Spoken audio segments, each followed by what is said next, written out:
Avatar est un centre d'artistes autogéré en art audio et électronique. Exactement, ce qu'on fait, c'est on ne fait pas de la musique, mais on travaille l'art audio, on travaille le son comme médium. On focus vraiment sur utiliser le son comme matière première, à même titre qu'un peintre va utiliser la peinture puis la toile pour faire une œuvre.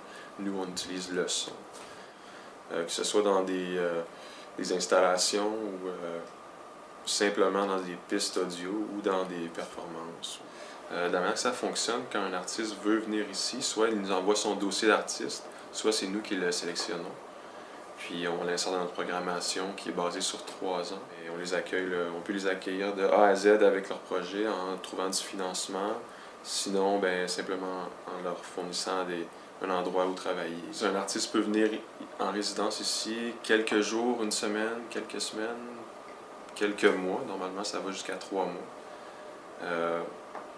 Un artiste qui sait comment travailler en art audio peut aussi nous contacter pour qu'on le débloque, si on veut. Si jamais il y a une espèce d'impasse dans son travail puis il ne sait pas comment s'en sortir, on a l'expertise technique. Quand on invite un artiste ou qu'on s'intéresse à son travail, le but c'est soit de l'amener lui à faire quelque chose qu'il n'est pas habitué de faire, puis que nous on soit là pour lui présenter un projet, le chapeauter, l'aider dans tout ça. Donc c'est vraiment l'idée de base, c'est de la collaboration. Là, on n'est pas un centre de service, on est vraiment une entité qui génère des projets avec les artistes. En fait, on a 90% de nos activités qui sont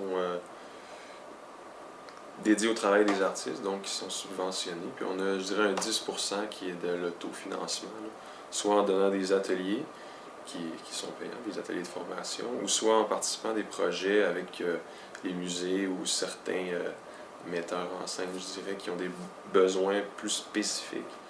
On a aussi un volet distribution puis édition. Donc, quand un artiste vient chez nous, ça arrive qu'on produit un CD, un DVD, bref, une édition, puis qu'on la distribue ensuite. Donc, c'est pour ça qu'on a notre étiquette de distribution, notre étiquette d'édition. On est 7 employés en tout. Une personne est à temps plein, 5 jours semaine. Il y a un CA qui est composé principalement d'artistes. En fait, tous ont une pratique artistique, là.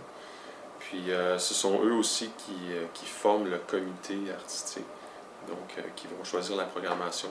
Ouais, soit des programmes d'échange avec d'autres centres d'artistes ailleurs dans le monde, ou soit notre participation à des festivals. Il y a le Mois Multi, qui est le festival dont je parlais plus tôt, qui est un gros festival à Québec en art actuel, auquel Avatar participe, mais aussi la majorité des centres de Méduse, ainsi que d'autres centres dans la ville. Méduse, en fait, c'est une coopérative, donc il y a 9 membres qui ont chacun leur spécialité en art actuel. Et c'est l'ensemble du complexe, si on veut. Je pense que le nom, c'est Complexe Méduse officiel. Et chacun a ses bureaux comme séparés, puis il y a un CA pour Méduse au complet, là, qui prennent les décisions. Pour revenir au Mois Multi, qui est pas mal tout le mois de février, ça se passe soit en bas il y a 2 grosses salles, si on veut, qui appartiennent à Recto Verso, qui est le membre de la coopérative qui gère ces 2 salles-là, qui sont des salles de spectacle, ou des salles où les artistes peuvent travailler sur leur projet. On vient de terminer un échange avec Sao Paulo, au Brésil.